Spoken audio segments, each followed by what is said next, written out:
Boom. Okay. So we have our little topic list here. We're going to be talking about Clan Battles Season 3 review, just kind of our thoughts about it, and then a little bit later we're going to be talking about King of the Sea and War Games, the sort of like miniature King of the Sea. And here with me right now is I'm Grusky. We have Evrien from formerly CONQR and now NEP, WilliamTheDank from 07, Matsukaze from YIKES, Halcyon from ZR, Klain, Lobster, M Squared, and Viking from Adopt, and Kozuro from a little clan called Oni.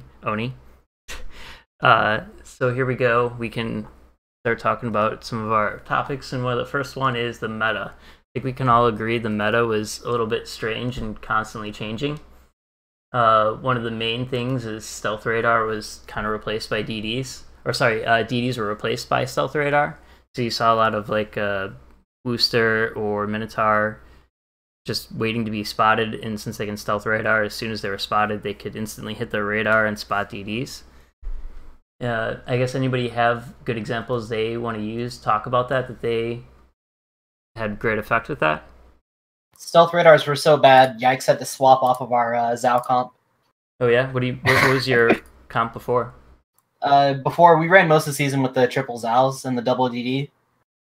Okay. And using the spotter range, or the spotting range of the Zao as the trigger for our Yang's radar.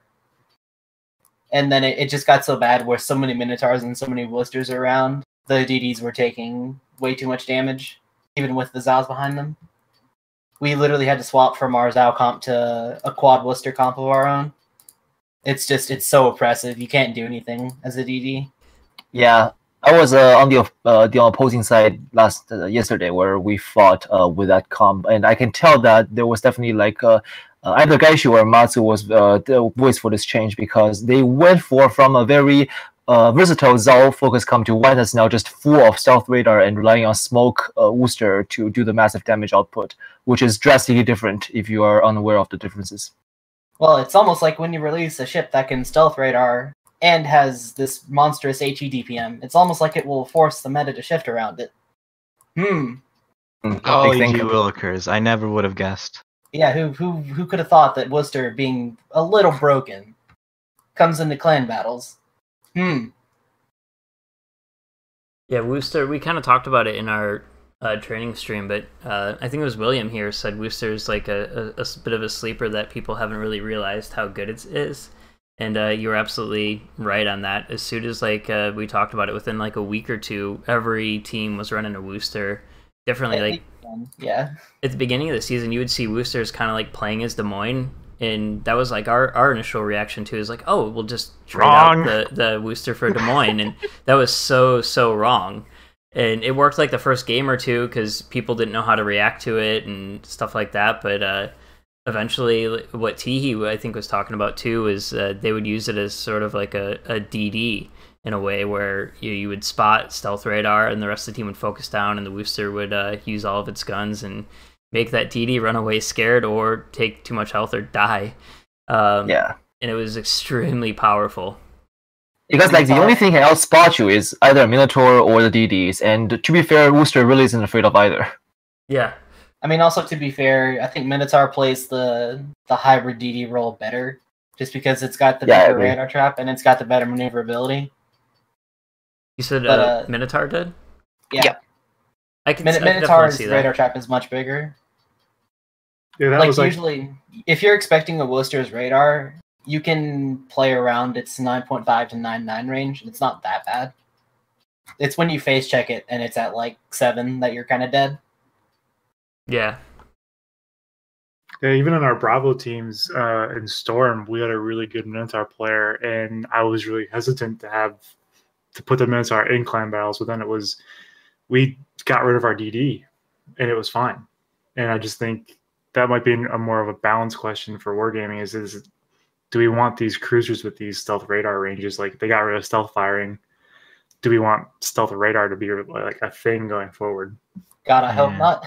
Yeah, people have been whining about radar a lot lately, I feel like. And until recently, I was like, it's fine. Don't worry about it. Destroyers can still do things. But when destroyers basically just go extinct in competitive modes because of all the crazy radars that are running around, there might be a problem. Yeah, one of the things I wanted to even mention too for some of the people who don't know really what we're talking about stealth radar, it's where you're detected at say like 9.5 kilometers and your radar range is like say 9.9. So as soon as you're detected, you know that whatever is detecting you is in your radar range. So you pop radar and then you instantly spot that. Typically a destroyer, and you know, as we were saying, Minotaur's detection range is what, 8.9, and its radar range is 9.9. So it has, you know, a kilometer to be, you know, trapping a DD in radar. Yeah, it's actually usually more because usually when you spot the ship spotting you, they're stuck nose in. Mm-hmm. And then you have the whole you have to turn scenario. So, which that meta is something that we've been really drilling into our Bravo team. Is that like it's not random, so you can't bow in on people and expect to come out alive. Yeah. You have to turn at high tier competitive, and that like both options get you killed, but at least turning maybe you survive. Yeah. And that with that like smoke, that radar trap meta kind of actually made the gearing a little bit more powerful. Like I always saw Yu Yang being run all the time, pretty much consistently. We pretty much did the same thing too, and all of a sudden when that was figured out, gearings were everywhere. And like what we did, we were trying to teach our Bravo team with this. We never actually tried it with our Alpha team. Is just, hey, we're gonna have a Wooster or a Minotaur. You in the gearing, you two do not leave each other's side. Essentially, the gearing's always kind of leading, and then you know the Minotaur or Wooster would be going into smoke. And you know even our Bravo team, which is essentially there for learning, they were able to pick up on that one pretty quick and realize how powerful it was. Because even if you didn't kill that destroyer, you stopped it in its tracks, and it was essentially too scared to push up and spot, which is pretty powerful. Yeah, so, and the thing with the gearings, especially smoking radar cruisers up, it's so easy to execute. Mm-hmm. Like it's like a very bottom line execution thing, where the cruiser is spotted. I press my smoke key and press radar, and enemy DD has to leave the area for the next minute and a half. It's so oppressive, honestly, and especially with a lot of the maps that are in the rotation. There's so many good smoke alleys you can take where the radar cruiser will cover the cap and the line you want to push. Exactly. And kind of going on that, since you know we're talking about smoke strategies, YIKES, you guys have effectively done this. I wasn't there for it, but I still hear some nightmares coming from our team when you guys smoked up 3 Zows. And just tortured us. That was like very early in the season. I was a victim of that. Yeah, I hate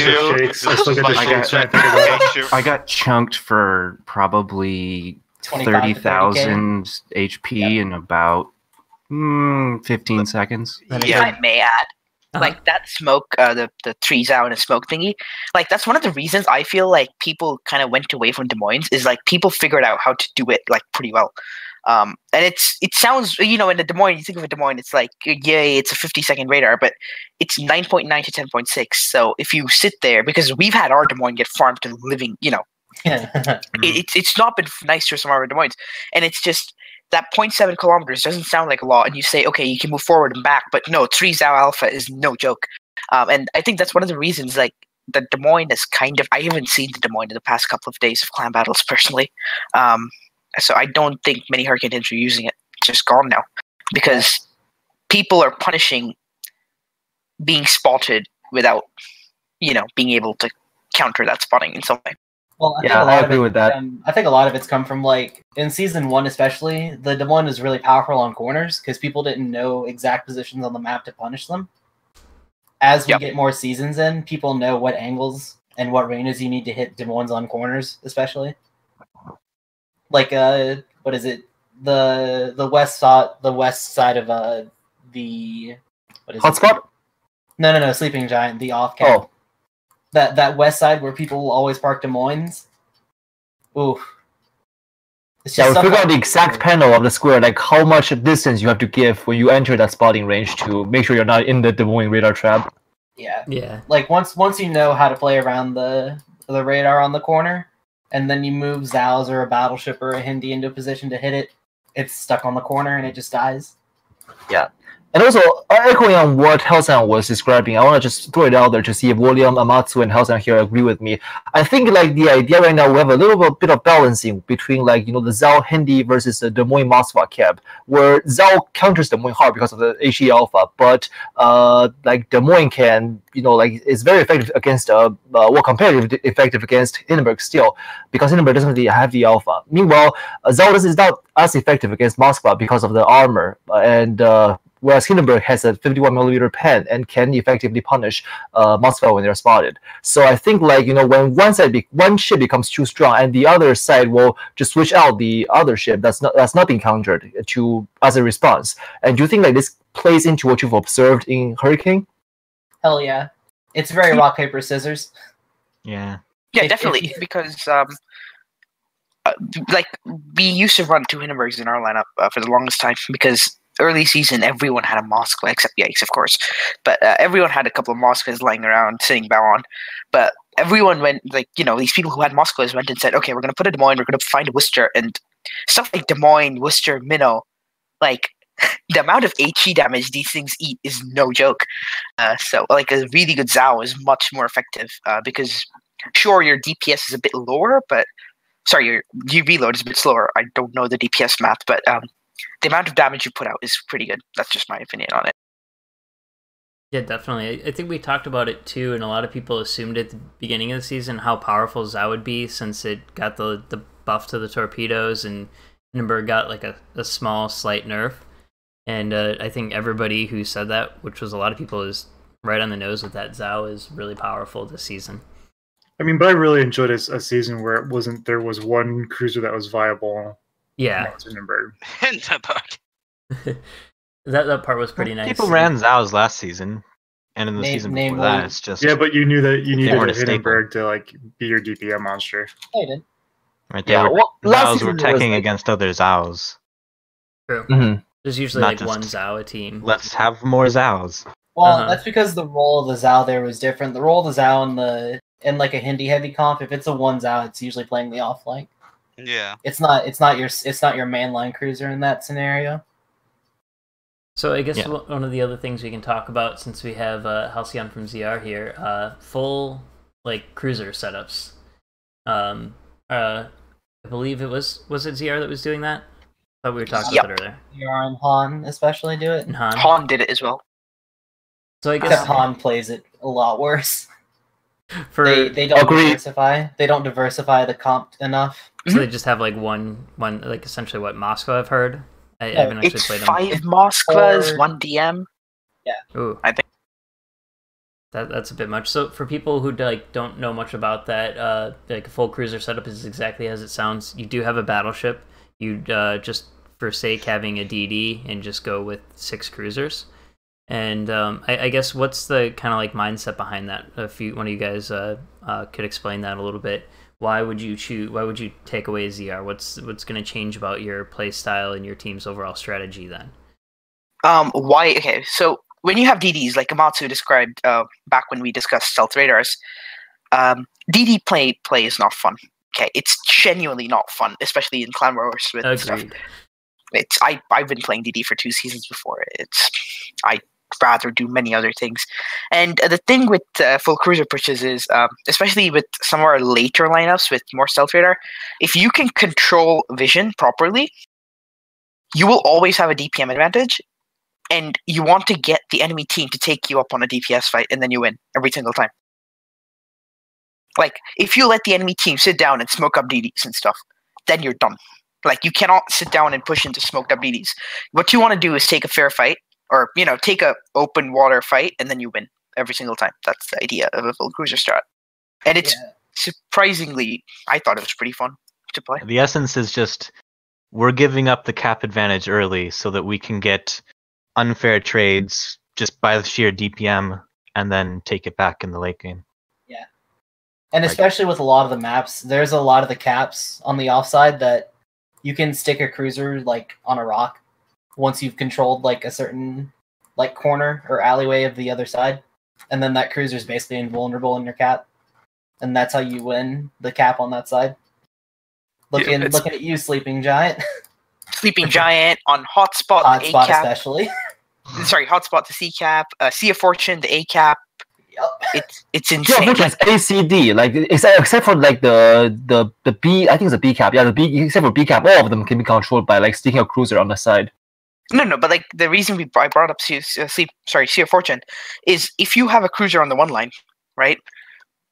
And you have to push all the way into the enemy side of the map, so onto the E or D lines if you spawn south to shoot that cap. It's insane. Like, it's so safe. And yeah, it's all fun to play. I'll just say that. Just letting you guys know, I opened up WoW's tactics page if any of you wanted to go in and show kind of what you're talking about. Okay. But, also, just two things. People were saying, with a cruiser comp, basically you're playing for kills, whereas with DD comps, you're playing for cap points usually. And then there was also someone brought up the DPM difference between Zhao and Hindi, and actually Hindi has lower base DPM. It's just that a lot of people run DPM mods on that than Zhao. Yeah, and also shout out to the Zhao Legendary mod. They can get an actual laser. I actually just got it, but I didn't play a single match in Zhao after I got burned out. Oh, it's dirty. It also lets you run double water. Ooh. So, yeah, I guess one of the things, if you run a full cruiser setup, what battleship would you bring? I heard in the EU server they would typically bring a GK for its health pool. Was that different in NA? No, I don't think that team that ran GK last season, they switched to Montana towards the end. Okay. We pretty much just brought a Yamato just because of Overmatch, and it's pretty tanky, and we kind of knew where we wanted it most of the games, and we didn't like that's one of the things you'll probably come to later. It gets pretty stale if you once you play like 20-30 games on each map, you kind of know where it's easy to push or where people will push, and you just put the battleship to counter that push, which is very typical, and then you're fine. And we didn't really need to move the battleship too much. It kind of just stayed there and killed things. So. Makes sense. I definitely didn't understand the whole GK thing. It seemed to obviously work, but I always liked Yamato or Montana better for it, personally. I will say EU LOL running GK. I think like the absolute mad lads. Yeah. I think over the course of the past 3 seasons, I definitely saw the meta being for battleships being fairly consistent. Only after when Republic got introduced did we see that Republic did get bring up a lot. But so far, it's pretty much Yamato, Montana, and Republic in the Hurricane cycle. And even if we have to say like 2, it'll be Yamato, Republic probably because of the overmatch. I haven't seen curvers myself the entire season actually, except for when we played very low in Squall Gale League. I will say Republic doesn't get run in High Hurricane anymore, simply because most teams will run the Yamato, and Republic just auto loses to Yamato. That's true. Because of the. I will probably say that I played the 457's CONQR. I want to say not auto lose, but it has a rough time. It's really rough. Must exaggerates, but I think we got the idea. You can pull some funny little jukes with speed boost, but it's rough. I think the biggest problem that the Republic has, this is something that we've done to Republic, is we've burnt them down in minutes. Yeah, that too. It's covered in delicious 32mm. Yeah, that was definitely something we drilled into our Bravo team's brains. Is you see a Republic, just everybody load HE and focus it down. It won't last long, and that was pretty easy for anybody to understand quickly. One of the other things we were talking about is stealth radar pushes a little bit. I know QTR did that to us once, where they loaded Woosters and pushed right into our destroyers that we were right into our pushing force, and that was hard. Their whole strategy seemed to be basically off of killing our DD and then trying to just kill us. It was a close game, but they clearly won it. Do you guys experience that a lot in Hurricane League and higher? Well, the higher up. Yeah, we ran into QTR with the Zhao comp a couple times, and that engagement it basically comes down to, can you force the Woosters far enough away that they don't instantly kill your DD if he's on the cap? QTR runs a legendary smoke minnow instead of a DD for their smokes, so the added bonus there is that they get a bigger smoke drain but they trade it for the Minotaur player has to not get himself killed.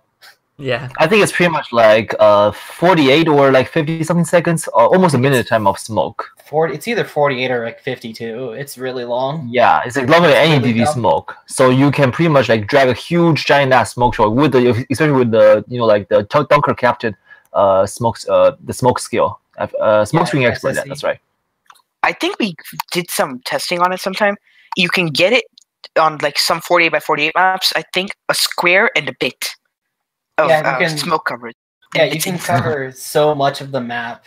You could exert so much pressure out of that smoke. It's ridiculous. It's so big. Like Gearing with the smoke mod's only what, like 34? Yep. Yeah, it's like mid-30s with Gearing smoke mod, and this one's like 50 something. So yeah, it's not even close. And the duration is still like about IGN level, right? Yeah, you don't even need the smoke that long. Yeah, pretty much. Because if anything is spotted within range of that smoke, if there's Worcesters in it, it just kind of wants to not be there anymore.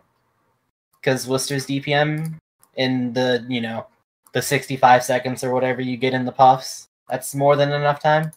Yeah, but the fact that the smoke is shorter doesn't actually matter, because by the time the smoke is gone, then it would have become useless anyways. Yeah. You want to reposition anyways. This is not random after all, because you don't get like just sitting in the smoke and shoot Daka all the time. Like the engagements in each sector of the clan battle, and especially at high level, happens very quickly. Like it's over like in 30 seconds before people either bail or they're dead. Yeah, it's almost like playing safe and not getting yourself killed is good. Shout out to all the random queue players that die in 4.5 minutes. Yeah, so I mean most of them. Yeah. I think that was something we tried to drill in our Bravo team's heads too, is your life is more important like than getting a kill or a position, because if you get yourself sunk, you're not going to be contributing to the team, and we just gave them points and a kill. And I know that whole mentality is something everybody should work on a little bit, but you have to find that balance of staying passive enough to stay alive, but also not being too passive that you're worthless. To add on to what you said, some teams, oh, go ahead. Oh, no, I was just about to say, like, getting caught bow on is like a surefire way to get yourself killed in seconds. It's amazing. Like, but if you're caught bow on, take the battleship salvo. You might get out of it, Like, take the 20k, turn around. RNGs might favor you. You might take 2 overpens. Exactly. With my luck. Or you can sit bow on, and then, like, you just get, killed. For sure. It's a certain death setting bow on, or maybe getting out alive, and maybe getting out alive is better. That's just something that I thought we should add. I mean, I would say that also even applies in randoms. If you think you're gonna be shot at battleship, take the battleship shot and then try to turn away in the 30 seconds you have. Yeah, pray. Exactly. Until the Jean Bart's in the game, and then you don't have 30 seconds, so you have 10. Oh no. Yes, no. yes, No, please. No. Yes, please, give me that shit. Not to be off topic. I want that too. Remember when everybody's like, hey, just buff Alsace to BT10 and we'll love it even more. Please hold my beer. Give it main battery booster. Oh no. It's broken. So, did you guys who stayed in Typhoon or went to Hurricane, did you guys use Moskva at all? I'm not really familiar with your composition, so. We didn't. ZR did. Yeah, we did, yeah. Des Moines is extinct. If you're using a pin radar cruiser, it's Moskva. Okay, the point of Moskva is when we need to push, we need, it takes a long time to kill it. Because people aren't running Hindenburgs anymore. Yep. Pretty much. I think we've run into, very few Hindenburgs at Hurricane. People aren't running Hindenburgs. Once your Zao kills your superstructure, saturates your superstructure, you can just sit there bow on and tank for a long, long time. Or you can do the even more annoying thing and turn out and reverse toward. It's a really sustainable ship. And it's really useful for full cruiser comms, so because while it gets farmed, or while it's getting killed, things are lit up for the other ships to shoot at. It's like having a pocket battleship, pretty much. It's the Kabarov situation. You can't ignore it. You have to shoot it, but it sucks to shoot because it takes 3 minutes to kill. Yep.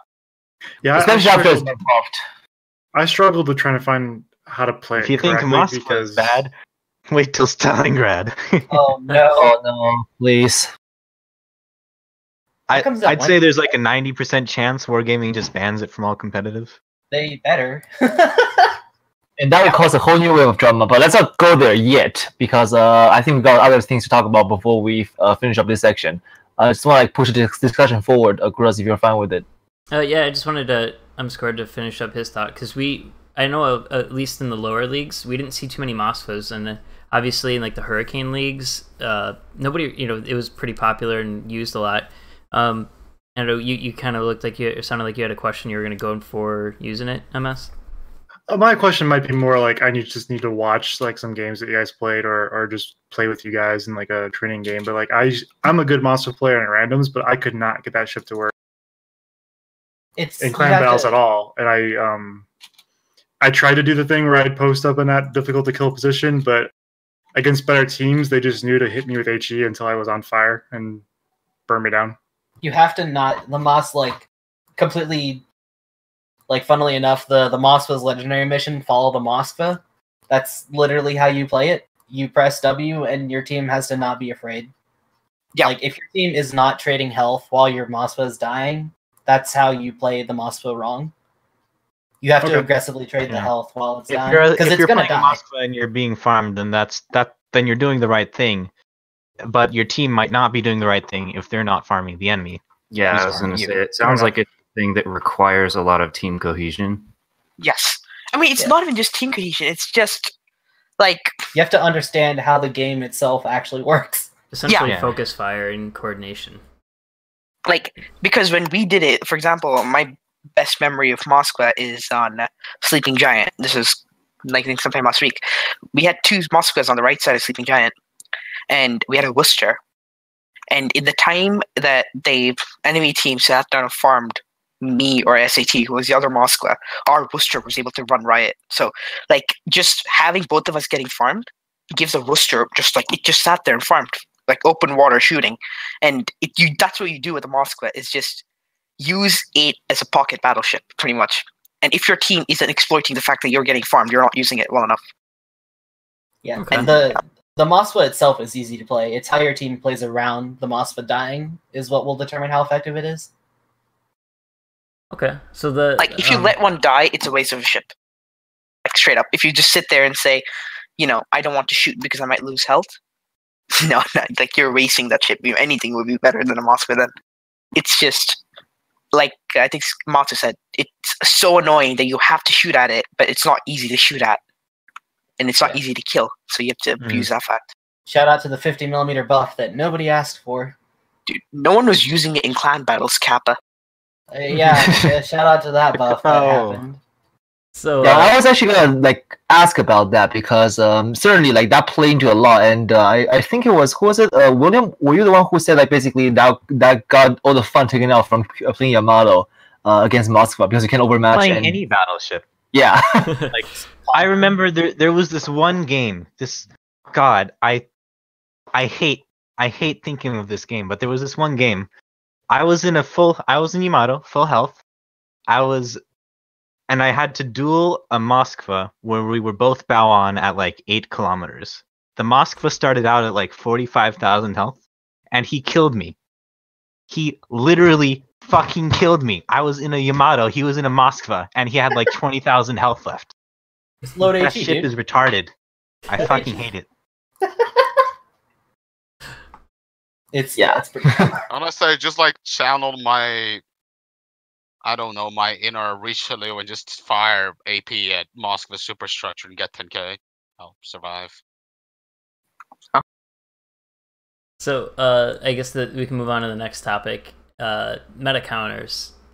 One of the, obviously we talked about there being the stealth radar and the full cruiser setups. I know one of the ways we struggled finding a counter to this stealth radar thing, that we obviously threw away the idea of running 2 DDs, which is most people did. It seemed 2 DDs, one, we were never really good at, and 2, this season, as we already talked about, was not really effective. I guess just kind of giving some of the lower teams some advice, since they counter something like this, just some base level knowledge. How would you guys go about countering like the radar, the stealth radar meta? First thing you have to know like where the stealth radars are likely going to be. Like you have to predict them and then position beforehand. Run stealth radar and do it better. Well, that too. Yeah. But I was talking more about if you want to teach them how to instead of giving them fish, tell them how to fish, which is better idea. But I mean, like, the idea right now is that even though stealth radar is such a thing, they are still like places where you can expect them to be. Like, are they going to make a push? Are they going to be just holding around the corner to like a surveillance kind of station? And that kind of is, I think, more important to just play around that and try to play around that. And hopefully your team can trade more on the stealth ships because like Minotaur, Des Moines, and Worcester, they're very lightly armored ships, so they will eat a shit ton of damage from any sort of heavy HE spam or battleship AP. Yeah, here's one that we considered, but there wasn't enough time left in the season for us to adjust to it. Running the Montana in a Worcester plus Minnow heavy environment is actually way better than running the Yamato. Yeah, because Yamato has 32 and Montana doesn't. Yep. Yeah, and also the lovely armor scheme of the Worcester means that Yamato will straight up just overpen you 90% of the time. Thanks. Whereas the Tana will get full pens. And the other thing is, it's just 12 shells on the Montana versus 9. So it lets you smoke fire better too if you're using the circle on the mini map. Yeah. Yeah, and I think a lot of lower clans will have Montana too, because Montana and Yamato are 2 OG battleships. Like even if you don't have Republic or CONQR, you definitely have one of the two. So maybe ask around your clanmates and see who does have a Montana to bring out. Yeah, the thing is you have to position the Tana differently than the Yamato. The positioning's different, so you'd have to learn where to put it, which is why we didn't run it towards the end. But you just have to. It's the little things that matter. Yeah. My Yamato's overpenning. I wonder why. Probably because you're shooting a Worcester. So yeah, that's definitely one thing we struggle with. Did you guys see a lot of like the Worcester, obviously other than just spotting your your destroyers, but just being smoked up all the damn time? Yes. And that's one of the things that we struggle with. And our initial idea is, just send the DD sort of near it and just throw torpedoes at it. And eventually we'll get there. But the DD never died or anything, but the torps are just like at best. The Worcester's probably going to be running hydro. It's going to be able to run away in time. So like at best we were really just stuck with how do you dislodge that Worcester. You can send another radar cruiser, but then that radar cruiser's in its radar range, and they're just sort of trading each other, and it comes down to who has the best coordination in calling out a target. And is there like a more obvious counter that would be that we were just missing, or just I know a lot of other clans struggle to counter that against us, and that's why that tactic was sort of broken against some of especially the lower clans. The traditional counter here would be to run the old X on the minimap mod, now stock in client, thanks for gaming, literal map hacks, and spam fire. The smoke. Yeah, because the smoke traditionally is not that big. Okay. Now let's introduce legendary minnows and smoke mod gearings. They have the entirety of like a kilometer to move in. Cool. Can't hit them in smoke. It's not 1 kilometer, it's like 5. Yeah. It's amazing. Let's just dump torpedoes. Oh wait, it's clan battles. There's no carriers. Everybody has hydro. And torpedo RNG gap is trash. Yeah, and I think it was YIKES. Like that's when it was against YIKES one time when they were running. I don't know, it's a Republic 4 Worcester setup. Not to correct me if I was wrong. And I was just watching, and then I saw this fire from only one Worcester had Halsey, and it was you can't hit it because he can go full speed back and forth up and down the smoke. Yep, you can just do whatever you want inside the smoke. Cool. And the thing is, yeah, you can do whatever you want, and you don't need the full smoke duration because if anything's stupid enough to sit in front of a Worcester for like that long, it's gone. Then it'll die long before the longer smoke. Basically that. Yeah, so to the counter in the smoke matter right now, there's not a great answer. Honestly, it's a lose-lose situation. Yeah, the smoke meta is very heavy. Powerful. Also, I think like if anything for advice, I guess like the smoke meta, the first smoke will be the strongest regardless of the clan battle, because both teams will be positioned in a way that if they want to use the smoke, they'll be like in a trail, for example. Like I guess like be really on guard for that one, disperse them a little bit, and then the second smoke will not be as effective, and they have to play in the open water more. Okay. I mean, the thing is, like, open water Worcester is perfectly viable because it's legitimately too thin to kill. Yeah, it's very thin. I got a ship like 3 days ago, and I was like, "Whoa, this is way thinner than I had imagined." Yeah, like You're literally too angry to die. Yeah, pretty much. Literally just too angry to get itself killed. It's Tier 10 Atlanta. Your lack of armor is your best defense. Yeah, Exactly. Wargaming's like, oh, the thin armor balances it out. Wargaming, over pens? No pens. Okay.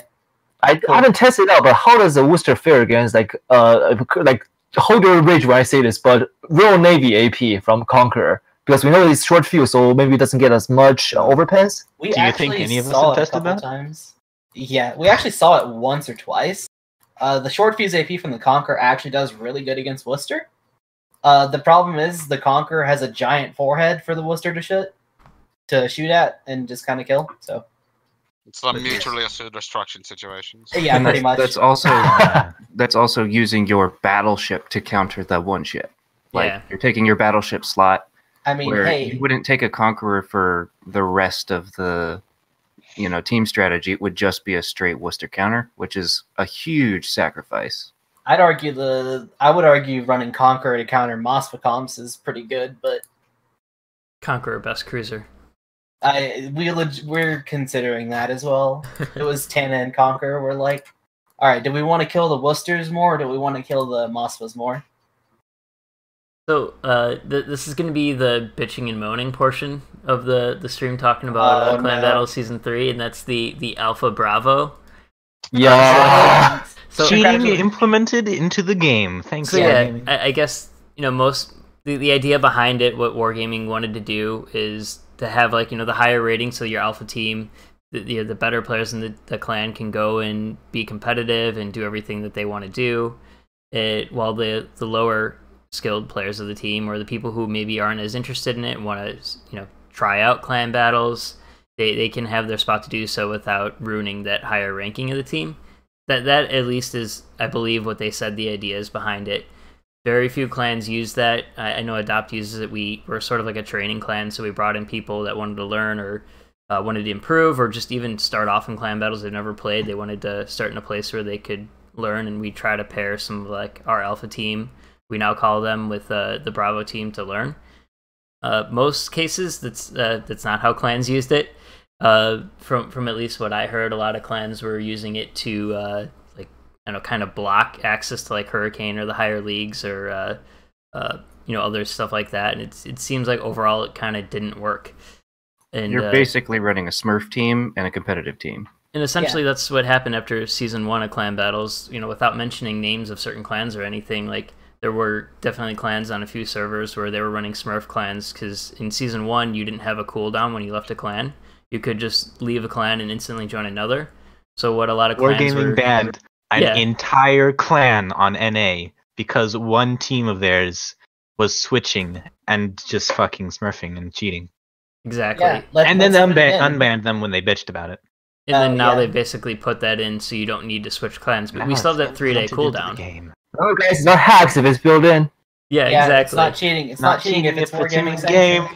XD. So to a lot of the people that might be watching this that obviously weren't Hurricane or Typhoon or the higher up clans, it was a rough season for everybody, and I'm sure a few of you went in and saw some higher level teams and you couldn't do a thing about it because hey, you're either playing for fun or you're just trying to learn, and here comes a really good team that's has experience and whatnot. They have the more meta ships, and it's really unfair to them, because then how Alpha and Bravo works is it's essentially two different clans. So each Alpha and Bravo have their own rating. They have their own sort of matchmaking system, and it's just kind of unfair. But they share the same pool of players. Exactly. And there's no real way to identify who the Alpha and the Bravo is. I know that's one of our kind of gripes with it. And Wargaming, if you ever watch this, try to make a system so you can identify, even just putting an A or a B next to the clan name, so or just have different Q pools. Yeah, exactly. Like it's such a simple fix. Can't make alphas face bravos. Or alternatively, hear me out. Typhoon 1 and Hurricane clans don't get a Bravo. Shout out to the ZR Bravo rating all season. fuck you, Halcyon. What's wrong with ZR Bravo rating? It was like, damn, dude. It's pretty high in Hurricane now. Yeah. Go fuck you. I wonder why. Yeah. No, see, like when we didn't care, we played Bravo, and when we cared, we played Alpha. Like that's what we did. Well, so not jokes aside, it's also a compound problem because of the Titan Q YIKES Alpha and ZR Alpha.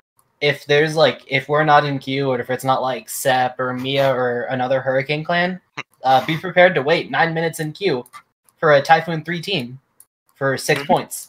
Yeah, matchmaking, at least from my understanding, it tries to pair you with a clan with like a similar win rating too, as much as they can. And that's how they've been doing it in past seasons. It's just it was way tighter this season. Yeah, like we were in Storm 1 trying to get into way Typhoon. tighter. If it hadn't been as tight, we would have seen people in like probably 500 or 600 Hurricane. I mean, I'd rather go back to the way it used to be, where you could fight a team 1 or 2 like ranks above you, but you lost points more in line to what that was. So if you were a Storm 3 fighting a Typhoon 2, if you lost 10 points, 5 points instead of losing 15 or 20, and they only gained 5 or 10 points. Like that was fine. Like because then you had games that you actually had a good fight. You had some games where you got stomped, and you had some games where you rolled. Like it was, but like every single game that we played when we were in Storm 3 was almost always a Typhoon 3 team. Like every single game. Because they're sitting in queue for 5 minutes because there's nobody else around because everybody's playing Bravo rating. That climb from Storm 3 to Typhoon was the hardest thing I think we've done this entire season, and it was rough last season too. But like we got through eventually. We got in Typhoon 3 and we stayed there because that was as far as we could go. Well, we were in Storm 1 facing Hurricane and Typhoon 1 teams only.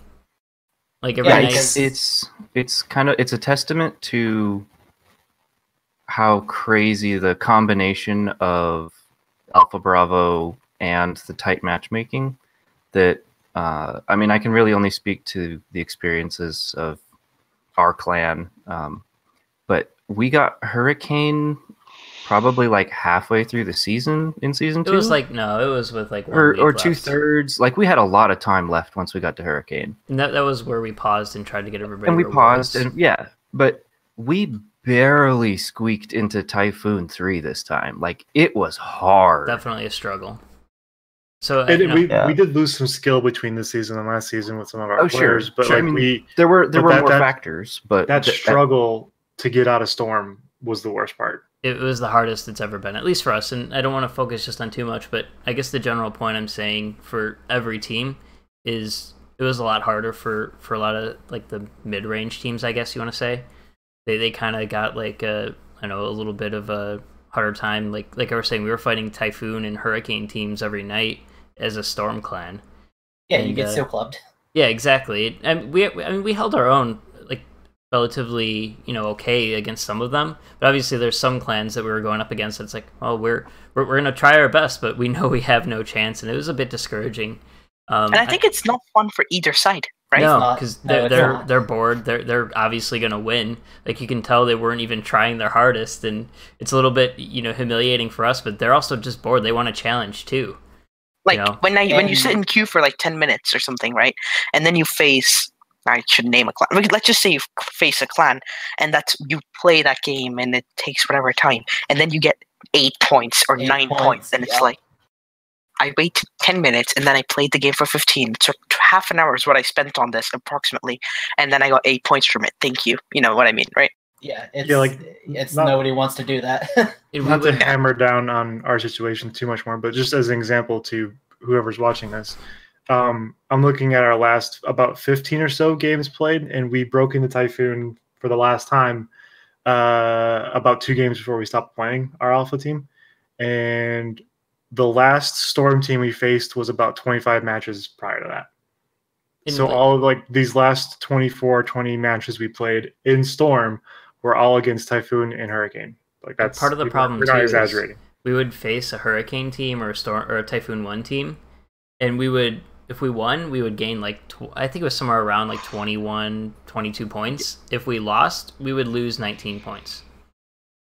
Or was it the other way around? I think either way, it was like we were. That was for 2 of the last games we played. We played both against Hurricane teams. One was against OPG2, and I can't remember what the other team was against. We gained 21 points for defeating OPG2, and then we lost 19 points for losing to the other Hurricane team. Yeah. So I mean, don't get discouraged. The season was rough for multiple reasons. Alpha Bravo, just the matchmaking was. They said they changed it and hopefully for the better. I didn't feel it for the better personally. Actually, on top of that, I remember Amatsu, you told me that you guys got like queued back to back against ZR when they were in the alpha. Yeah, and I thought, and just let me finish here. And Gross, do you recall when Wargaming said exclusively, like in like a statement that they're made it so that you don't get queued in such a way, so you don't get put in the same match against the same clan back to back. Yeah, that's because they swapped to Bravo. It counted as 2 separate teams. Oh, okay. I thought they were both in Alpha, but yeah, that would be stupid though. You think like they kind of like foresee that happening, but gee, it's almost like they gave 0 thought to the Bravo rating and only catered to the loudest voices on Reddit. Huh. Wow. Yeah. Who would have thought? So there's that. Let me just read the patch notes for battleships for the last 2 years. So then the other thing too I wanted to touch on, just about like the season clan battles. At least for us, and I heard a lot of this from other clans too, is it's summer. Half of our team was on, vacation. We couldn't reliably get like our, good alpha team on or whatever you want to call it. So it was sometimes struggle just to get people on. And this season was also, what did we count? I saw somebody in Reddit counted like 6 clan battle days shorter. So you 6 sessions shorter than last season. Yeah, so you had less time to get where you wanted to go, and it was harder to get up there. Exactly. And you had less of your A team players. Yeah. Exactly. It's like I know us. It was like, oh, somebody's out off of vacation. All right, they're coming back on. They'll be here on Wednesday for clan battles. Cool. Yeah. Well, let's go at it. And then 2 other people are like, well, we're leaving now. So it's like, oh, great. I personally was away in China in like a month of the season, and that's like pretty much entirety of it. And I came back and everything's done already. So I'm like, well, that's my season for it. Yeah. Don't get discouraged by that. Anybody. Every clan had to deal with that, and you can't be mad at people for going on vacation. After all, this is a video game, but it's a game we all love. But nobody's gonna put aside their vacation for a video game, and they shouldn't really have to choose between that. So just keep that in mind. And I think, does anybody else have anything they want to talk about for this clan battle season before we move on to King of the Sea?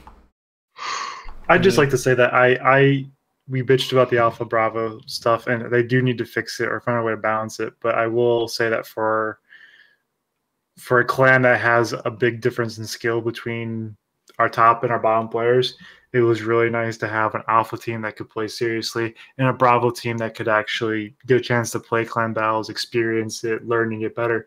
And by the end, our Bravo team was, I'm really impressed and proud of what our Bravo team was able to do.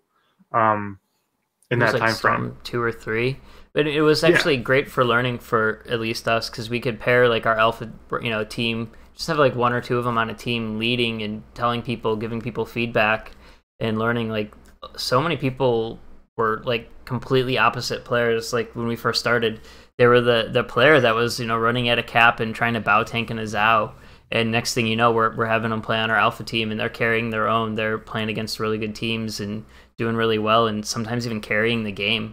It was really impressive to see. So in a way, like, I've kind of said this before, it was good for our clan for that way. It seems like it's kind of bad for the overall health of the game. So if it left, I'd kind of be sad for our specific scenario.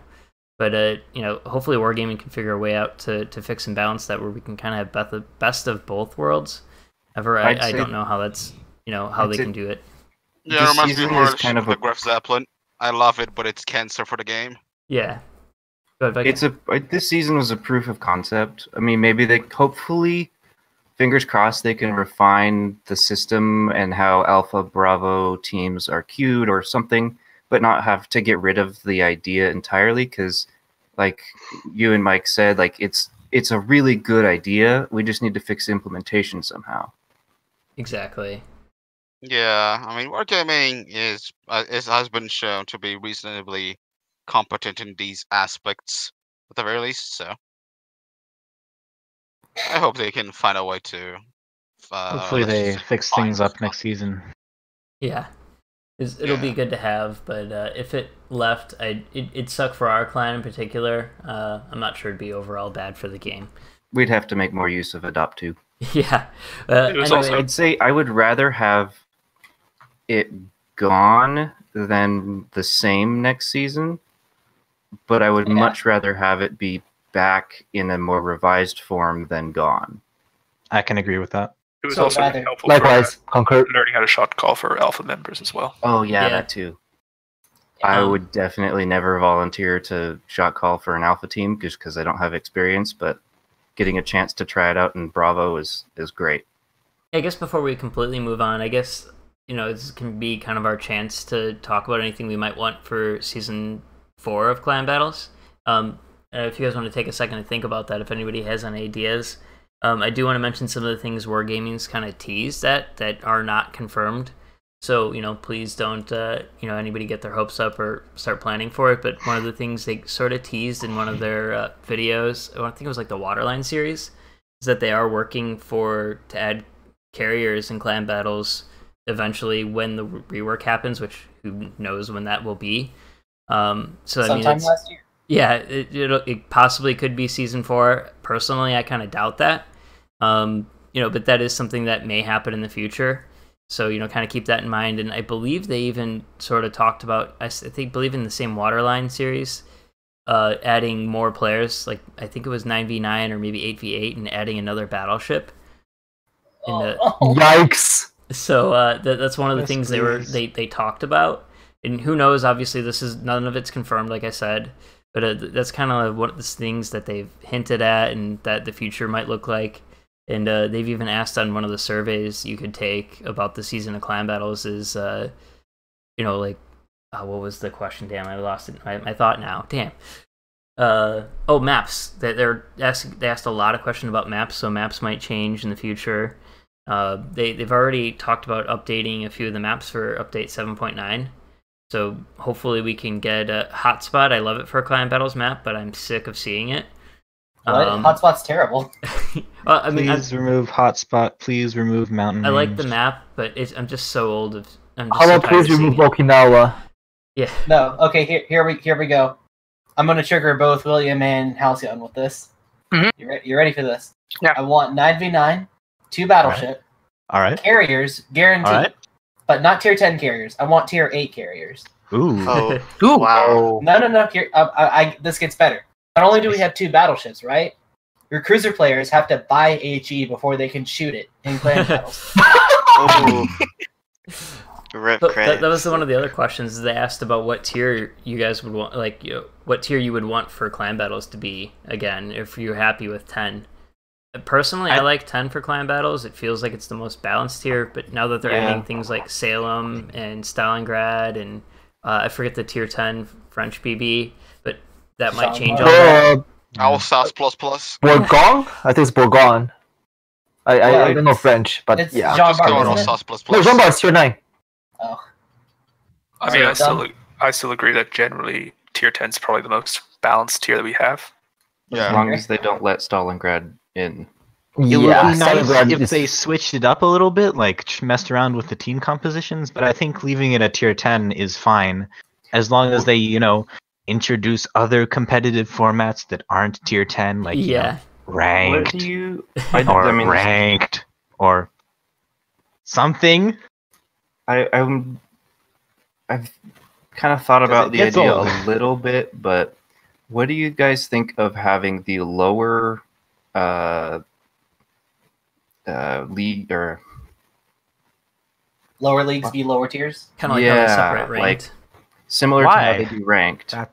Because that would mess with the matchmaking. Like that would just mess with it so much. Yeah. I wouldn't. That's not possible to implement in its Yeah, own. and you run into the trouble where you have like the same idea of a tier 4 protected matchmaking versus tier 5, but that doesn't. So like for example, if you're in Storm and that's where it cuts off, and you're basically guaranteed to only face Storm and below, because you know that anywhere above Typhoon will be tier 10, and yeah.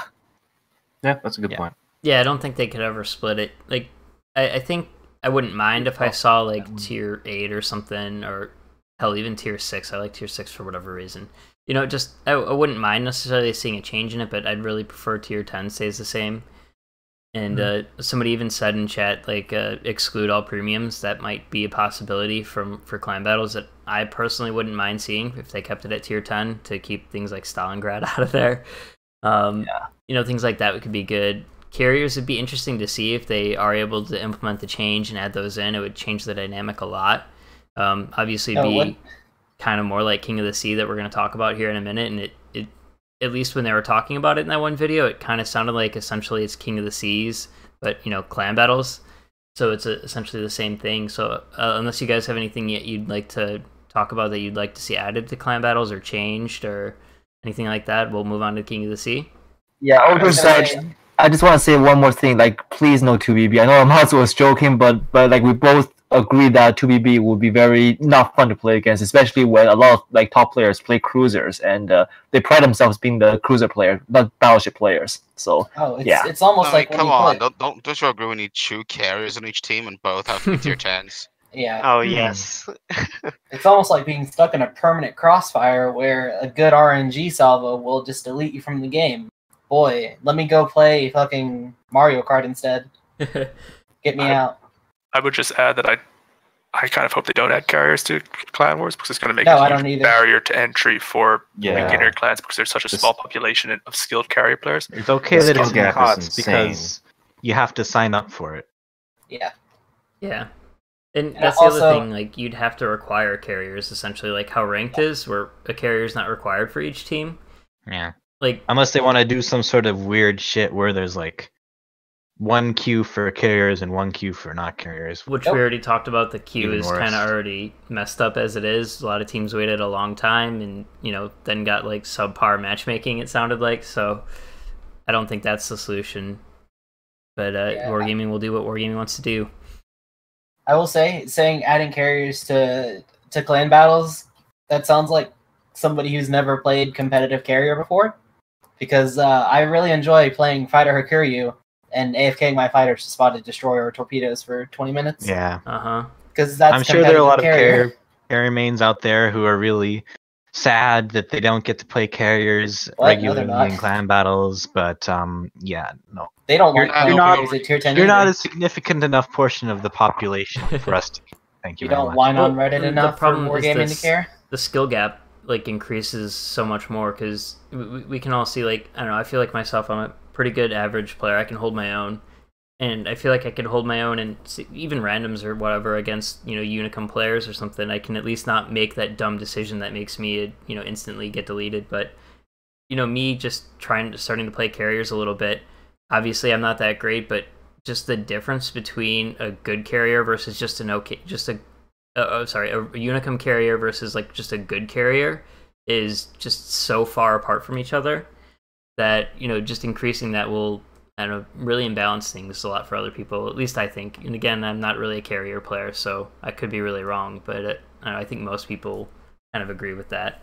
That's basically the case, and it will continue to be unless the rework does something about it. Oh, it's almost like they've power creeped AA to the point where strike carriers are completely unviable. Golly, gee willikers.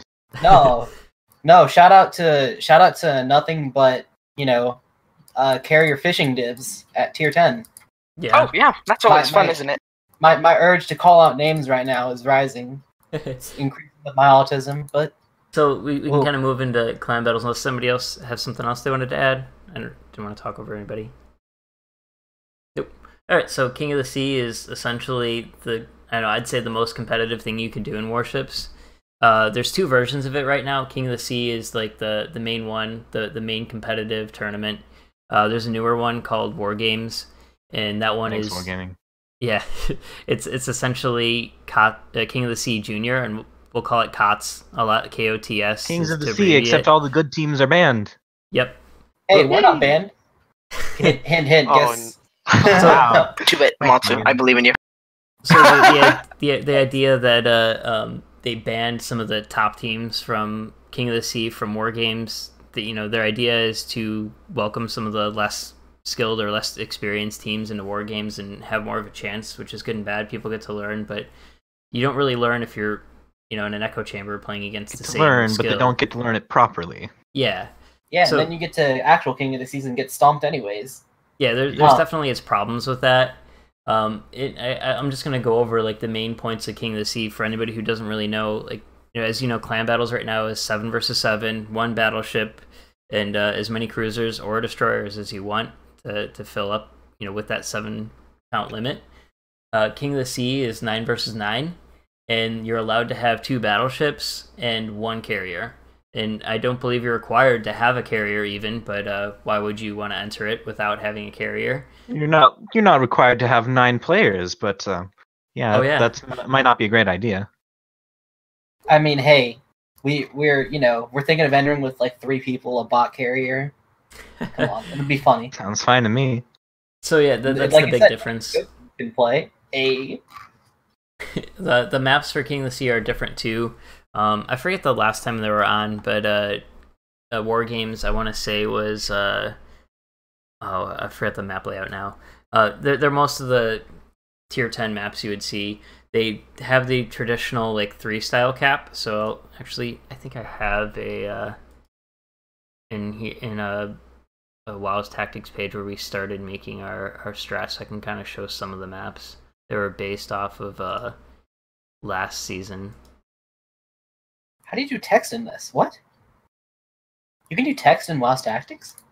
Yep. Yes, you can do a lot of things. Like, so Yeah, I know a guy who just spent so much time on his WoW's tactics. His maps were beautiful. Shout out to it was a sight to behold. We can do text, but we can still not lock the cap, so we don't accidentally grab them. So here's this is an example of what happened to us last season. I'll show you guys the tactics page right now, but for people on the stream, this is a little bit of what we saw. And this is actually our feedback where we're talking about what happened to us, where we went wrong from last season. And so you can kind of ignore exactly the placement of ships. It was we changed around for middle of battle, but essentially this is what the caps are going to look like for everybody watching this stream. And it's going to be very similar to your standard battle, or a standard tier 10 battle scenario. As far as cap layouts go, the maps are a little bit different. I believe I brought out the maps for War Games, which is actually this weekend. It's on Saturday, and I believe it starts at 6 p.m. Central Time. So, for anybody watching, if you got a team, try out, go play. It's actually a lot of fun. You learn a lot, even if you're not expecting to win. There is a prize to win, but I don't know. I actually encourage people to go just try it to learn more about it. If you fail, so what? We tried it. We did okay. We knew we weren't going to go take number 1, but the experience was really fun. At least I think so. It was a bit long though, so that was the worst part about it. And I'm sure ZR and 07 can talk more about the length and the burnout from that. But I really encourage everybody to just go try it, learn it, and I believe you don't have to go in with your clan too. You can just assemble a group of guys from multiple different clans. So say there's only like 2 or 3 people in your clan that want to play. Go grab some other friends from other clans and just make a clan and try it out. Have some fun with it. Yeah. Thankfully, clans like 07 who don't have a resident carrier player can just hire a mercenary. Do you guys really not have a carrier? We don't have any carriers who want to play competitive. We have one guy who's a really good carrier player, but he refuses to do competitive. Okay, so. Yeah, okay. Having a carrier player and having a carrier player that doesn't want to play competitive, okay. Because I don't want to play competitive either. I'm sure if we ask Clayne about it, he's going to start screaming. But, Wait, did you just self-acknowledge to be a carrier player? Hell no. I heard a volunteer. Do you want to be a carrier player in COTS? Oh, I most definitely did. I mean, I did grind out my Hakuryu Legendary. Alright, so then, I'll also see you on the COTS this weekend. Yeah, it's kind of, yeah. Have fun. Have fun, he says. Ooh. I mean, yeah, like, the UI is totally wonderful, by the way. Just telling you from watching our carrier's UI just freeze up randomly in the beginning. It's fun. It's a good UI. It's the best. I love No. I Really love well routing my polished, and it's been Hakuryu out for 3 straight into years. a cap. Like, that's perfect. Like, you route the Hakuryu, and then you say, all right, I'm moving. What can I do? And then you can't do anything. It's like, oh, okay, we wait for the UI to unfreeze. That's, like, solid Slav code. Yeah. It's the Feminelli tactic. I'm going to beach my carrier right outside the cap circle. You do know how strong its secondaries are? I mean, hey, secondary spec Hakuryu, dude. Didn't they It's a get new buffed meta. now? Yeah, I With think the I got high- one too. What, 100 millimeter buff? Yeah, there we go. The HE Yeah. pen, you know? Hmm I mean, Smoke Hakuryu into If you cap. think that's gonna matter on a carrier, then that's I don't know, man. a take you got there. So I guess like the big things I want to touch on, like carrier play, like as you were already saying, you don't really run a strike carrier. For any carrier players who aren't really familiar with it, at least how we tried to play our carrier, and Klain, you can maybe talk more about this since you are a carrier, and Kozuro, you are our backup.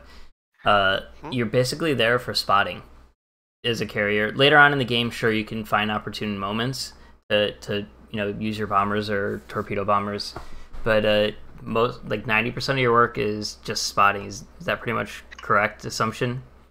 And Yeah. air control, yeah. But yes, pretty much. You're there to watch your planes die over and over again. Yeah, pretty much. That's Everything is AA spec. So if you're gonna do King of the Seas, you're gonna buy into just AA specking everything you possibly can. Every ship's gonna run defensive fire that has it. A lot of ships are gonna have AFT or manual AA. You don't really want to, just send your Carriers bombers don't at do somebody. damage. Exactly. Their eyes. You don't have fun either. Yeah, it's stressful. Like hearing Klain talk about it after last season, he was so stressed out by the end of it, and I don't blame him. It sounds like it's a tough job, but it's definitely By the fun. way, now Worcester's a thing. Yeah, so it'd be fun to send your planes towards a booster and just watch Stealth them AA with disappear. defensive fire. Thanks, Wargaming. So, I mean, as you can kind of see here from the map, this is an example that we had from last season. This is Sleeping Giant. This is what we kind of had set up, to do. The caps are obviously different from clan battles, as we talked about, and carrier spotting is really a thing. So, I guess one of the main tactics we always tried to use too, and it doesn't really showcase on this one because we probably switched it around. You can kind of see it right here, where I'll highlight it, this Des Moines and gearing. I see a lot of teams run like a gearing in a Des Moines, or now it's probably going to be Worcester or even Minotaur, just to kind of like guard the destroyer from AA attack. And the pairing of those two ships are really good. And now Grozovoy's gotten a buff too, so Grozovoy now has a heal. So Grozovoy has better AA than gearing, so it's going to be more used in King of the Sea. For sure. I know we're talking about bringing a Grozovoy for War Games this weekend, and definitely bringing it for King of the Sea. You don't really want to ignore that Grozovoy for people who are kind of thinking about what ships to bring. We did triple Grozovoy midway before it was cool. So I mean, to be fair, the Groz was already okay.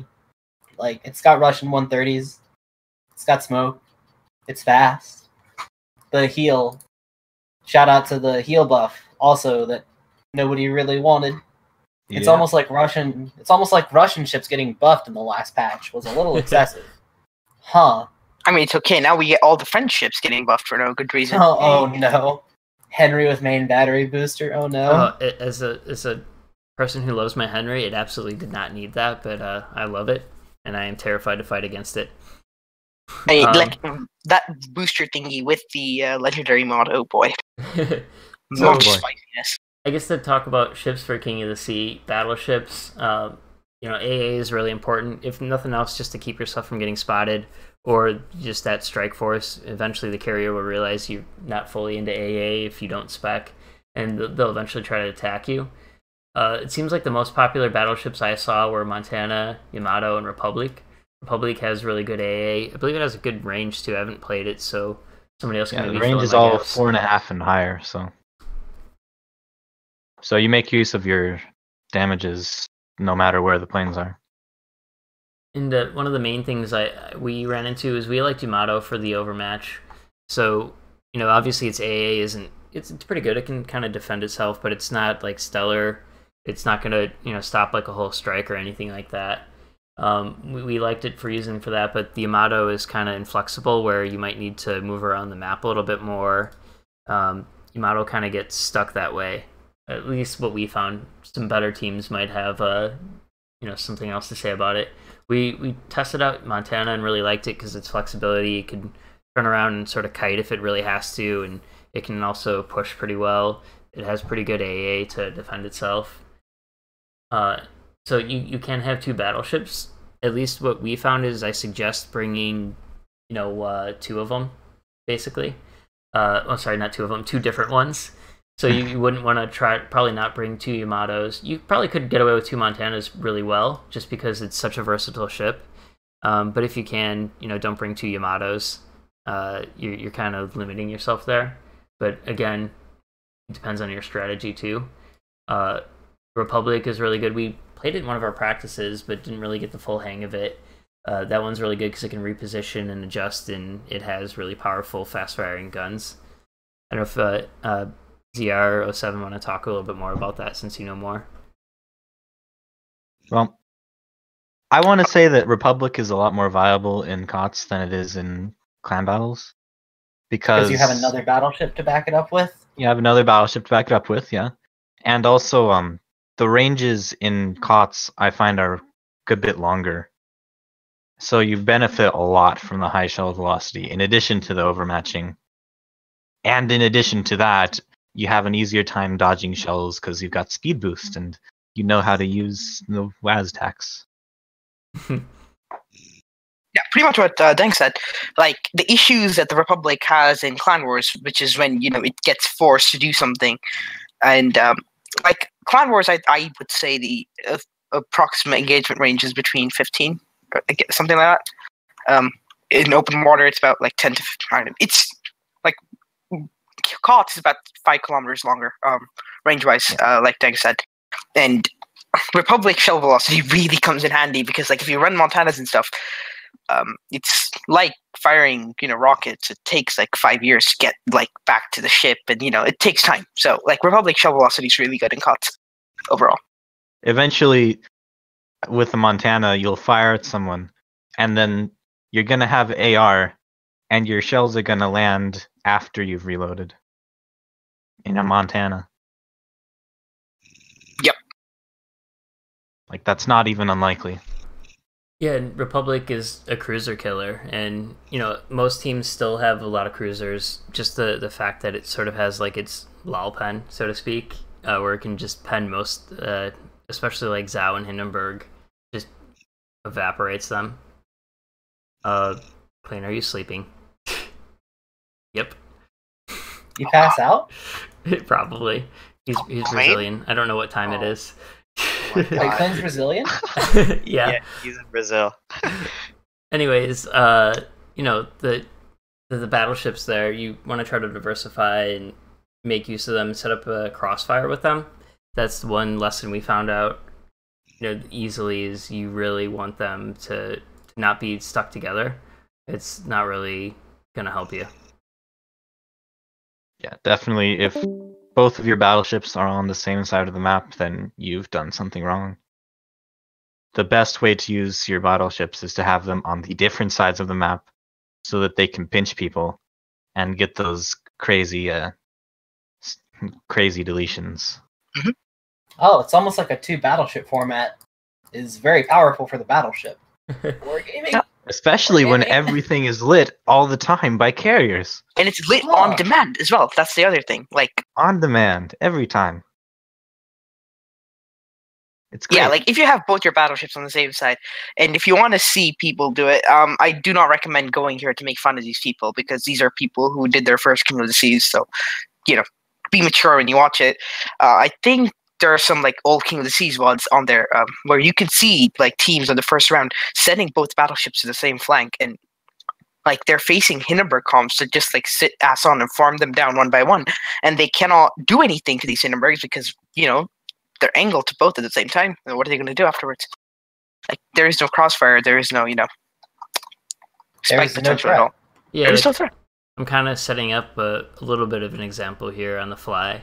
Ideally, like we have the Republic up here and the Montana here, or even maybe even here for a crossfire, depending on where the enemy's position is at.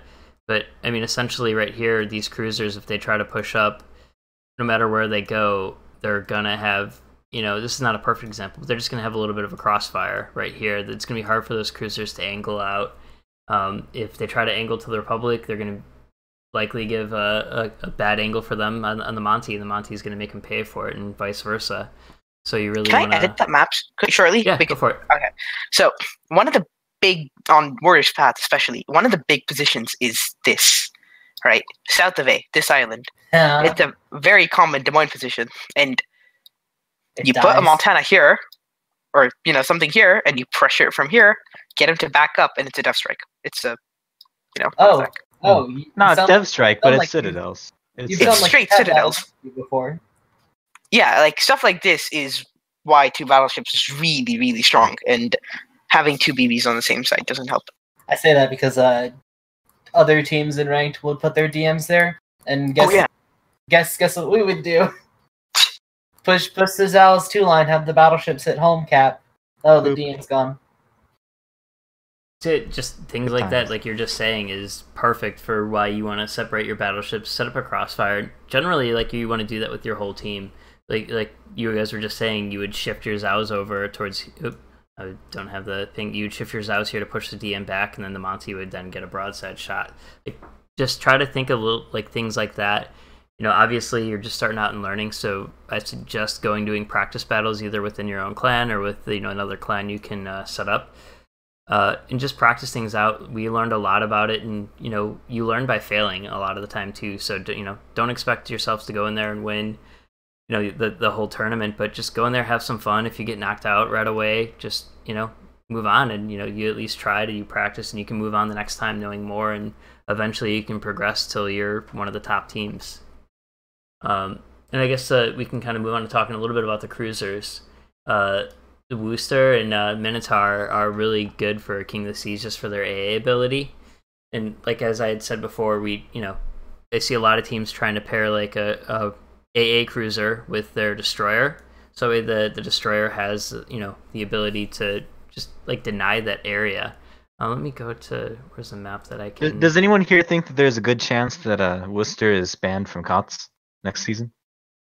After this current rotation? I feel like there's a damn good chance that it's banned from KOTS. I think the carrier players will all kill themselves if it's not.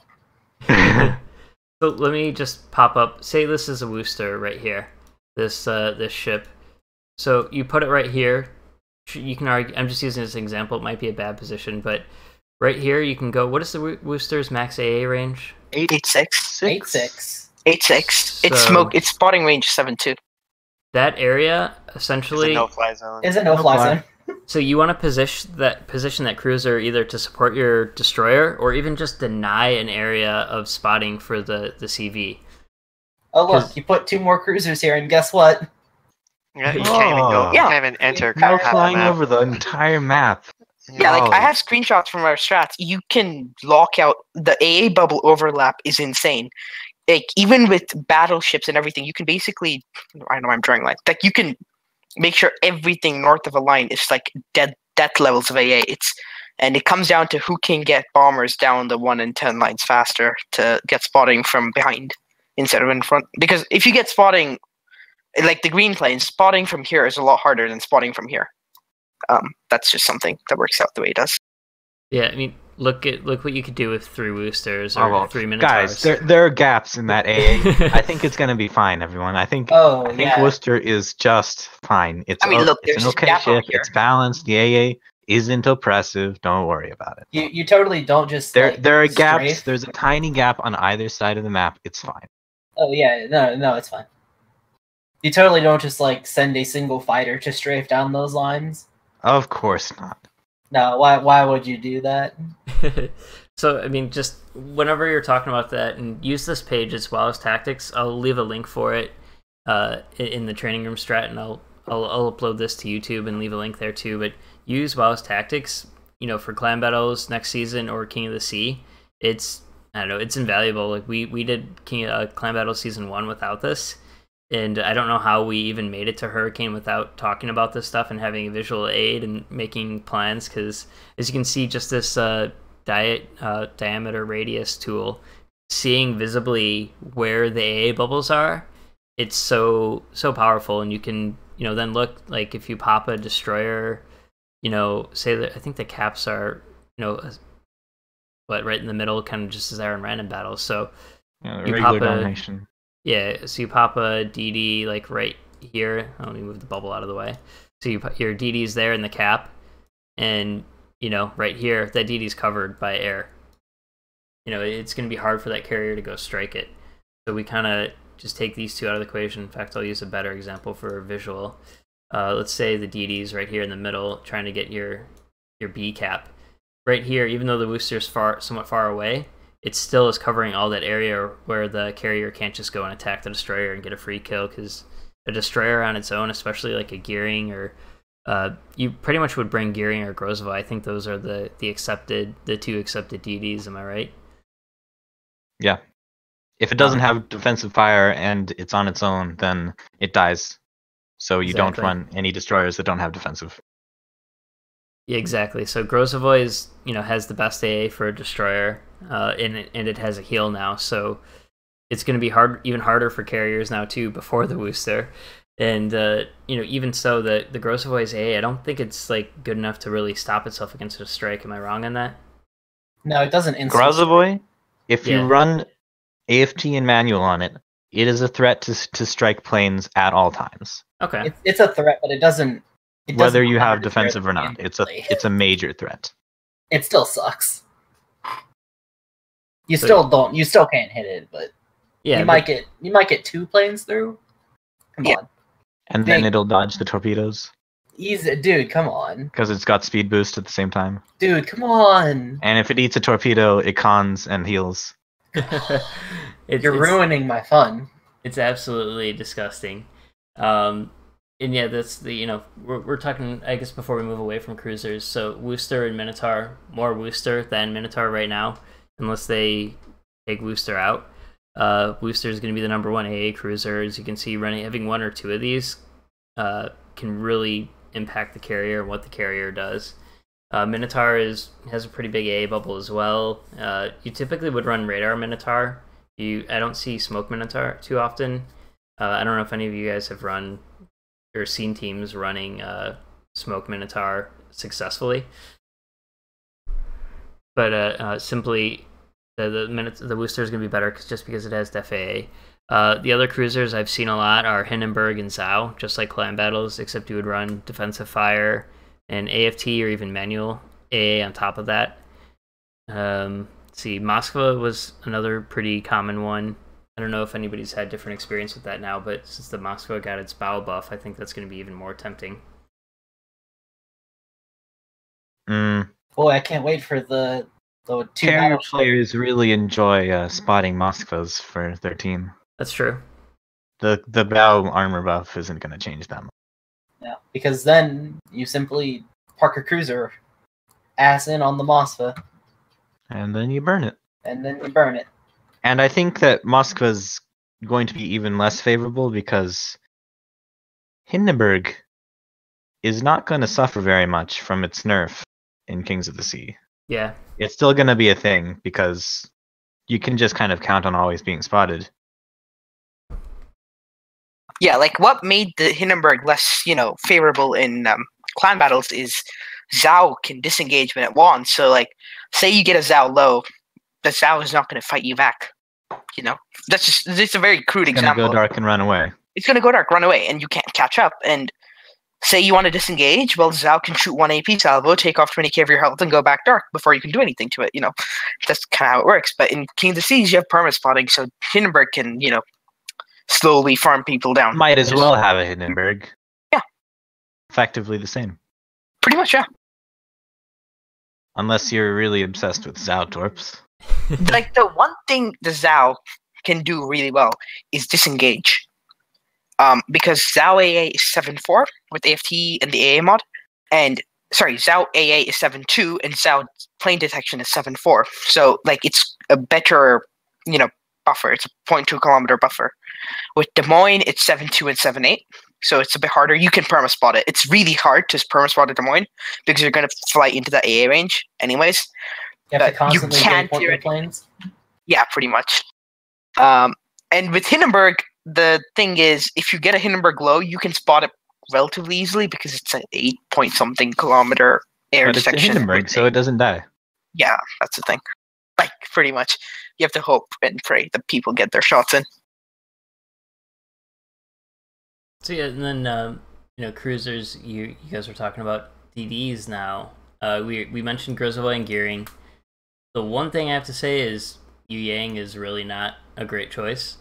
At least from what we saw him in a couple of matches, and Yu Yang's AA is not really great to begin with, and it does not have defensive fire. I know Yu Yang is a pretty good thing for clan battles with its radar and its deep water torpedoes. But CV will be spotting torpedoes, so torpedoes are a little less valuable in clan battles, and arguably in clan battles they're kind of just almost luck at that point. So, Yu Yang, we saw a couple of them, and it was just like, oh, well, just get the carrier to perma spot them and have the cruisers just, finish them off. Especially if it's a radar Yu Yang, it had no way to disengage. Couldn't just smoke up and rely on its smoke to hide. Same thing, I think, with Shimakaze is, it doesn't have defensive fire, and its AA is really not that great. Sure, it can shoot out torpedoes as much, but, like I said, the carrier is going to spot those torpedoes, so likely they're not going to hit anything. Yeah. The thing about torpedoes in COTS is that they're not useless. They're just zoning tools. Exactly. And if you're going to use a destroyer for zoning, then just about every destroyer can do it. So you're going to have to find another reason to take a particular destroyer over some other. Yeah, exactly. We kind of talked, the next thing was talking about tactics. We kind of talked about it a little bit, how place your your AA cruisers, and where you want them and how to set up crossfire with your battleships. I don't know, is there any base level tips you guys can add just for everybody if they're trying to make plans and set up their tactics?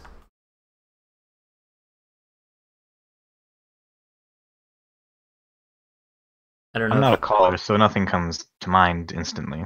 I'd have to think. How about you, Halcyon? Anything? If you could reiterate that question, I was saying goodbye to Matsu. So sorry. Oh, no, it's okay. Do you have any base level tactics you can just bring up for the teams that might just be starting King of the Sea or War Games?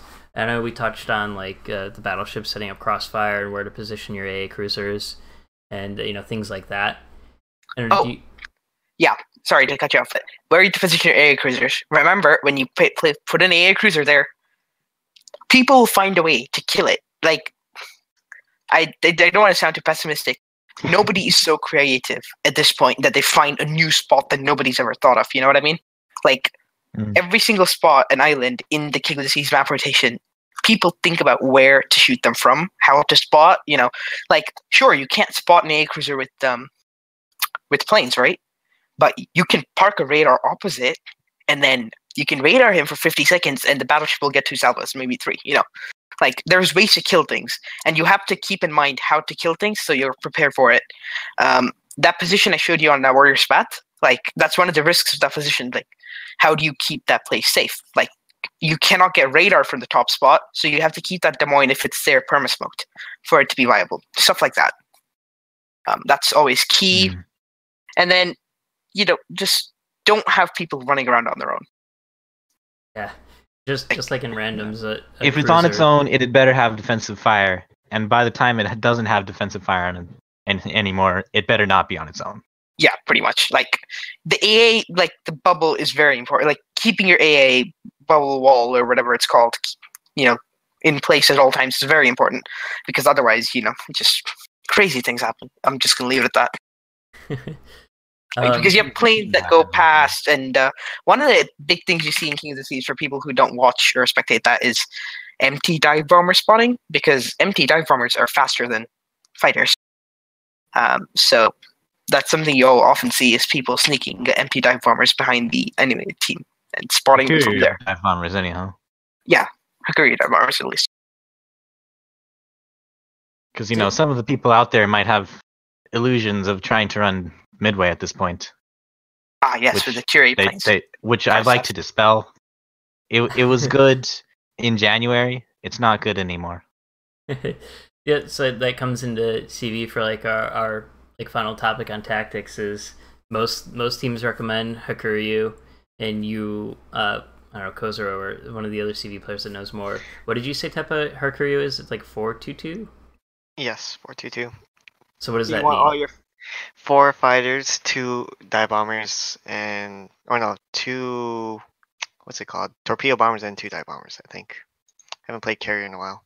So yeah, you want to bring as many fighters as you can, just to for air control, because like we had mentioned, you're not likely gonna get just a easy strike on a cruiser or destroyer or battleship as long as the team's somewhat coordinated. And most teams spec into AA, so you're gonna lose a lot of planes if you do even so. So you really just want a Hakuryu because of it has more fighters. Is that correct? I know nothing about CV, so I'm gonna be a little bit ignorant here. Yes. It has more squads and better fighters. So, yeah, exactly. So that's more eyes and more like ability to continue to see things. So, and as a CV player, we at least our plan was we mentioned is spotting. That's your whole job. I've watched many KOTS games, and until the end is AA gets destroyed on ships. So I guess that's one thing too for newer players. You can kind of, if your team's coordinated, like they have a Montana or a Republic, you can eventually just focus down it with HE and destroy most of its AA, or if not all of it, and then eventually the carrier can go strike it as long as it's on its own then, without losing a single plane. So, keep an eye out on that to make sure your AA is not completely destroyed, and if it is, you might want to make a call out to your team to get somebody to help protect you and escort you, so to speak. And that's also a good tactic too. If there is you have you notice a BB go into a position where it could be strike with the carrier, maybe look for that advantage, call it to your team. Hey, let's HE fire this guy, destroys AA, then our carrier can knock him out really easily. But yeah, you like your main goal is to spot. One of the things we struggled with too is a little less coordination from our carrier.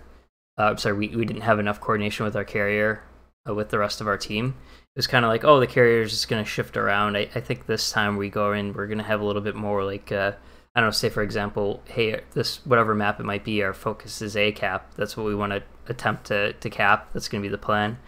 What a lot of like Impact played against us, and their carrier was on top of it. We couldn't go near our focus cap without being spotted. Our destroyers couldn't get into the cap, and we didn't have the ships around to destroy those planes or scare them off. And our carrier was a little bit overwhelmed trying to move everybody around or move all of their planes around to counter that. So, be ready to have, really good coordination just with your carrier. It's a really important role, and have good communication, and it's a lot to micromanage, so be easy on them. It's important to have some idea of where you want the first planes to go out on a map. And then it's also very important to remember that planes are very flexible. You can take them wherever you like, much more quickly than you can take a ship anywhere. Yeah, and the other thing too is planes are a lot faster than ships, obviously. So we would kind of assume, oh, a carrier, a fighter squadron can be there within seconds. But you want to pay attention to what's going to be coming at you. And if the nearest fighter squadron's like halfway across the map, they're not going to get there in time to help you. So, keep an eye out. If you realize you're on alone, maybe you just say, hey, carrier, I'm on my own. There's likely going to be planes here. Pay attention to your mini-map and see, hey, there's no other fighter squadron spotted. So either they're being, refueled or, reloaded, or they're going to likely be coming at me because I'm a priority target, and do your carrier a favor and call that out. It's not too hard to predict where the enemy carrier's strike is going to be coming if you can just look at the map and see where the AA is, see where the fighters are, and see where they're not. Yeah. Basically, I was going to finish up with just some tips on signing up and where to go for King of the Sea. Do you guys have anything else you want to add towards it? Any last minute tips or just topics to talk about? All right. Nothing really. It's all I can say is don't be disheartened. It's a very steep learning curve. King of the Seas is, at least. because you play clan battles or whatever, and then you have to deal with. It's a very different way of playing because, like Dank said, planes go where you want to go, sorry, where you want them to go much quicker than ships. So, like if you get used to, you don't have time to react, kind of sometimes. So that's something to keep in mind. You won't have the luxury of being dark and being able to go to weird places and do weird things. Yeah. So, like, if you think you're being sneaky, you're not. Okay, like, trust me, people have they'll be on top of you at all times. They'll find you. They'll find you. Yeah. At this point, everybody's pretty much done everything at some point or the other. So you're not going to come with that groundbreaking strategy that nobody's ever seen before, or that one place where a cruiser can sit, untouched and unspotted, where they can just farm, battleships and other cruisers. It's not going to happen. Yeah, you have to win it by coordination. Yeah, it's about making all those flawed locations less flawed. Yep. And as you were saying, hey, there's a cruiser hiding behind this island. Let's get some other cruisers or battleships and push them out where they can then get crossfire on them. Like little things like that will win you the game. I guess some of the things for anybody who wants to sign up for King of the Seas, as we were saying, don't be disheartened. It is a steep learning curve.